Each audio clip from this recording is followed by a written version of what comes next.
લિંબાયત પોલીસની નાક નીચે ધમધમી રહેલા દારૂના નેટવર્કનો સ્ટેટ મોનિટરિંગ સેલે પર્દોફાશ કર્યો છે।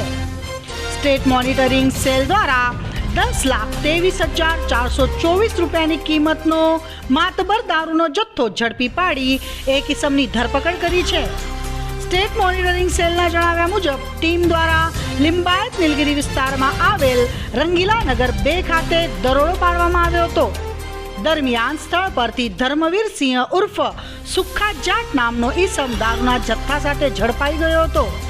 સ્ટેટ મોનિટરિંગ સેલ દ્વારા સ્થળ પરથી એક બોલેરો ગાડી અને 2 મોપેડ સાથે જ વિસ્કી અને બિયરની 4,896 બોટલો અને ટીન કબજે કરવામાં આવ્યા હતા, જેની કિંમત 10,23,424 રૂપિયા હોવાનું જાણવા મળ્યું છે। સ્ટેટ મોનિટરિંગ સેલે સમગ્ર ગુનામાં 3 આરોપીઓને વોન્ટેડ જાહેર કર્યા છે। ઉલ્લેખનીય છે કે આટલા મોટા પ્રમાણમાં દારૂનો જથ્થો ઝડપાયો હોય અને લિંબાયત પોલીસ ઊંઘથી ઝડપાઈ તે અનેક સવાલો ઊભા કરે છે। લિંબાયત પોલીસની રહેમનજર હેઠળ જ આ આખો ગોરખ ધંધો ચાલતો હોવાનું નકારી શકાય એમ નથી। ત્યારે આ મામલે ઊંઘથી ઝડપાયેલી લિંબાયત પોલીસ સામે શું કાર્યવાહી થાય છે તે જોવું જ રહ્યું। અપડેટ ન્યૂઝ માટે જોતા રહો અભય ટાઈમ્સ, સબસ્ક્રાઇબ કરો અને બેલ આઇકોન જરૂરથી વગાડો।